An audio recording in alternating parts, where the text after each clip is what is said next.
Why is no one talking about these two things when it comes to nutrition for new mums?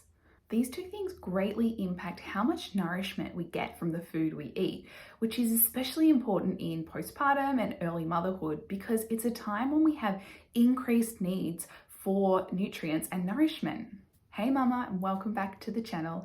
I'm Georgie, mother, naturopath, and advocate for the health of mothers in early motherhood. I'm passionate about helping and supporting mums in postpartum, helping them to survive sleep deprivation, build their resilience, reclaim their energy, and recover from exhaustion and burnout so that they can continue to show up as the mum they want to be and enjoy the wild ride that is motherhood for years to come. If you're a tired mum, you might benefit from my free checklist for tired mums. You can grab your copy via the link that I'll put at the top of the description box just down below.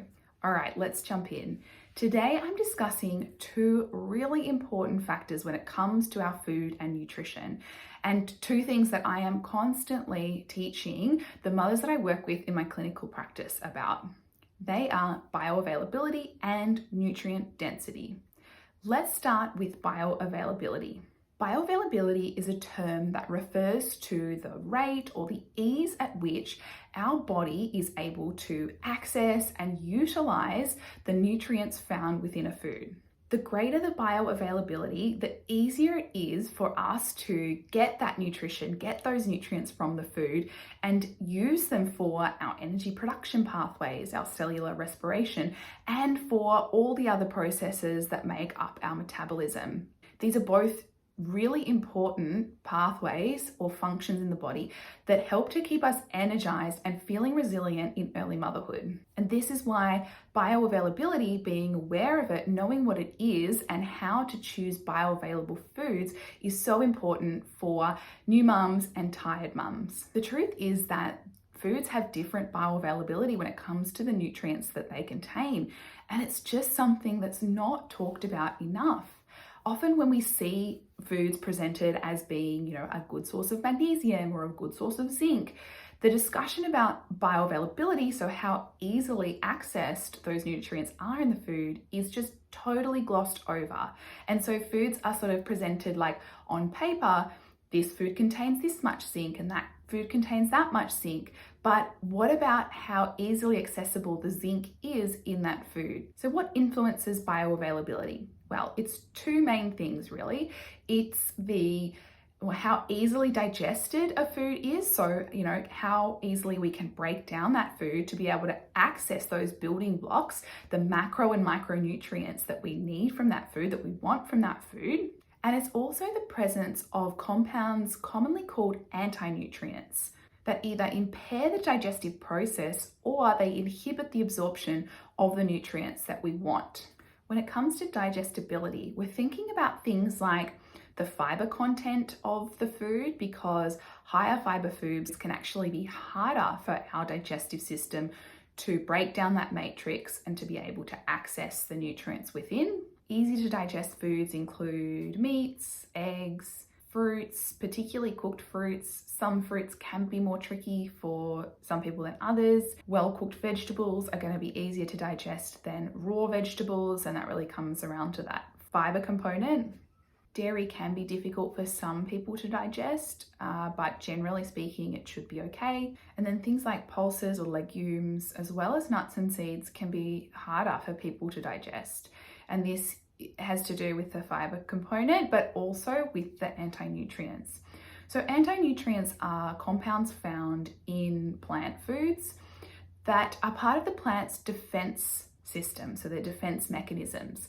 As humans or animals who have the capacity to move their body, one of our main defense mechanisms is to fight or flight, whereas a plant doesn't have that ability to flight, to run away. And so they've developed defense mechanisms like these compounds, these anti-nutrients, which are designed to deter other beings, other animals, from eating the plant. So these anti-nutrients include things like phytic acid, oxalic acid, enzyme inhibitors, and lectins. Fiber is not necessarily part of the plant defense system, but it can impair the absorption of nutrients. Now, some of these anti-nutrients can be degraded or broken down or reduced in our food by certain processes. Things like cooking can break down some of these things, as well as soaking and sprouting.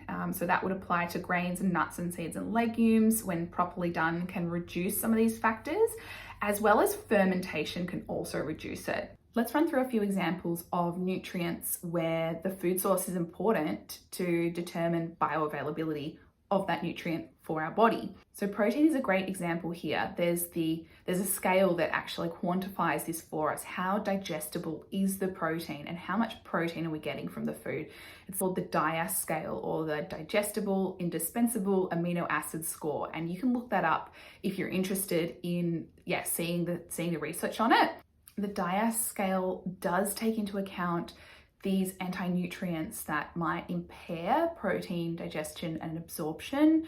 And so it's a really good measure of the bioavailability or the quality of the protein. So animal foods routinely come up at the higher end of the DIAS scale. They all sit above the level of one or above, whereas all plant foods sit below 1.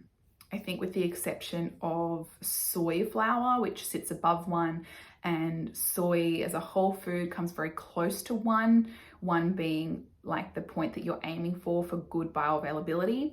But getting your protein needs met purely from soy or with large intakes of soy, I think can be problematic for women's health due to the influence that can have on hormone levels. So it's not something that I recommend. But other protein sources that are commonly, promoted as being good sources of protein include nuts and seeds and the pulses and legumes, but the DIAS scale shows that they actually fall very, very far down the list, sort of the 0.5 point on that scale, meaning that we might need up to twice as much, intake of that food to get the same amount of protein that it says on paper that contains. So that's a really good example of the difference in bioavailability. Another great example is iron. So animal foods contain a form of iron called heme iron, and plants contain the form called non-heme iron. And our body has a much bigger preference for heme iron. So we can absorb that, digest and absorb it much more proficiently than we can the heme iron. It's commonly accepted out there that if you are trying to get your iron needs met from plants alone, so for example, if you were on a vegan diet, that you need up to 80% more iron intake, more non-heme iron intake to meet your iron needs. And that's accounting for this poor bioavailability of non-heme iron. So anti-nutrients like the phytic acid, the enzyme inhibitors, lectins, these kind of things, they're found almost exclusively in plant foods, and some plant foods are quite high in these factors. So grains are going to be a big one, nuts and seeds, legumes and pulses, so our beans and lentils and chickpeas, and even some vegetables contain and fruits too contain these factors. So what are more bioavailable foods and what are less bioavailable foods? Well, for the most part, across many metrics and many nutrients, some of which we talked about today, but including others, animal sources of foods are generally more bioavailable. The nutrients in animal foods are more bioavailable than plant foods. So your meats, your organs, your dairy, your eggs, seafood and fish are all going to be excellent sources of bioavailable nutrients. Whereas the bioavailability starts to decrease as we move towards our plant foods. So, as some of those examples have showed you, things like our legumes are going to impair the absorption of certain minerals and nutrients. High fiber foods can do this as well. So that's going to be our vegetables, especially raw ones, as well as our fruits. Some fruits can do this too, nuts and seeds and whole grains. So, what do we make of all of this? Well, generally I recommend to mothers, to get the most nutrition out of the food you're eating. I recommend to mothers to build your meals around the most bioavailable food sources to ensure that you're getting the most from your food.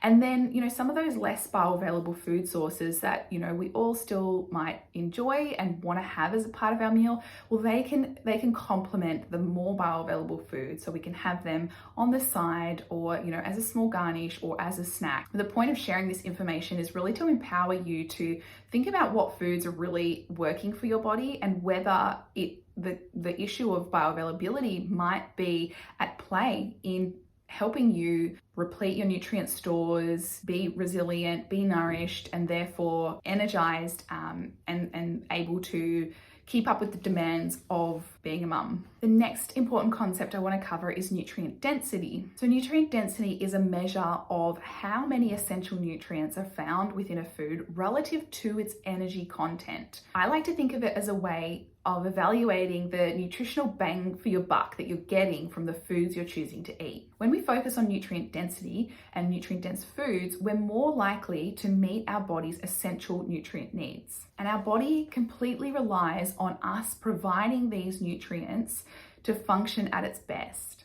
Essential nutrients refer to our macronutrients like protein, carbohydrates, and fats, and our micronutrients refer to our vitamins and our minerals. Early motherhood is a time of significantly increased nutritional need, so it's more important than ever to be mindful of nutrient-dense foods. It's a time when you're recovering from pregnancy and birth, so topping up potentially depleted nutrient stores from that process, but also needing additional nutrients to fuel physical recovery, breastfeeding, and to keep up with the increased demands, both the physical and the mental, emotional ones that come with becoming a mum. Breastfeeding in particular is a time when a mother's nutritional needs are at the highest they'll ever be throughout life. And this is not something that many mothers are aware of. Their needs are even higher than they were in pregnancy. When we're unable to keep up with these nutritional needs, especially over, many months or longer term, we're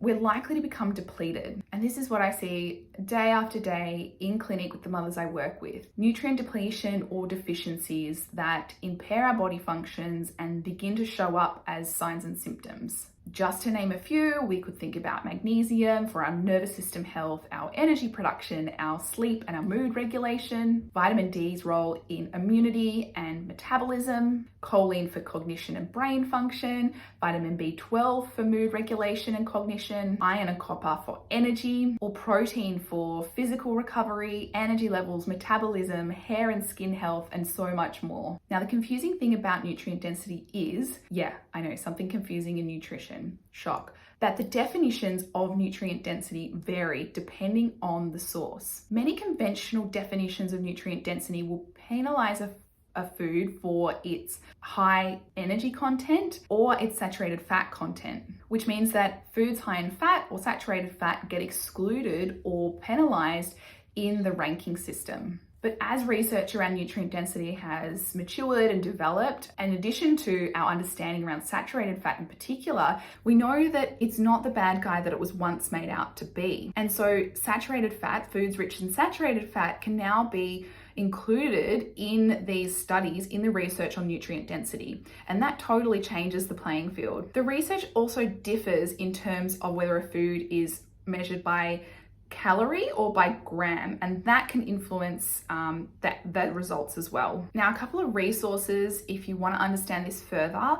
There is a great video here on YouTube by Matt Lalonde, I'll link it for you below, where he takes a really big look at the research on nutrient density, exploring some of these strengths and limitations of each of the studies in more detail. It's really interesting if you want to check it out. And then this year in 2022, there was a study just released about nutrient density, and it's arguably a high quality one because it accounts for some of these limitations I've just talked about. It doesn't penalize foods for total energy or saturated fat content, and it covers really crucial nutrients like vitamin A, calcium, zinc, iron, vitamin B12, and folate, which are priority nutrients. And it also looks at foods based on both calorie and by gram, so we can have a look at both side by side. I'll link the summary below, but here's the graph having a look at their results. So you can see that the ones at the top here are things like our organs and organ meats, crustaceans and bivalves, fish, as well as eggs and cow's milk, and ruminant meats and leafy greens are also up there too. I would just say with leafy greens to always cook them, because that helps to break down or deactivate some of those anti-nutrients and make the nutrients in the greens more bioavailable. In the medium nutritional density, there's fruit and pulses, which are legumes. You can see lower down here the yellow, so the low nutrient density foods. We've got other vegetables, roots and tubers, chicken, as well as nuts and grains, both whole grains and the refined grains and grain products. So to sum it all up once more, the importance of nutrient density in new motherhood, in early motherhood, and for tired mums is that these foods provide us with all the nutrients we need. It's the nutrients that power along all of the biological processes, whether it's the proteins for structure, carbohydrates for energy, fat for hormones, as just a couple of examples, and then the micronutrients like our vitamins and our minerals, which help to power all these processes along. They make them possible. And once we start to become nutrient depleted, these processes will suffer. And energy is just one of the big ones that I see in mums. And it's often, at least in part, a result of one or more nutrient deficiencies or depletions. Our body will continue to look for the nutrients it needs. It will continue to feel unsatiated by low nutrient density foods. Prioritize nutrient dense foods, make them the mainstay of your meals and your snacks throughout the day, and you're more likely to feel nourished, energized, and resilient to be able to face all the demands and the pressures that you're under. If you'd like help and support with your fatigue, your exhaustion, or your nutrition, I work with mothers one-on-one to support and help them with this exact thing. Don't forget that free resource I have available for tired mums. Check out the link below. See you in the next video.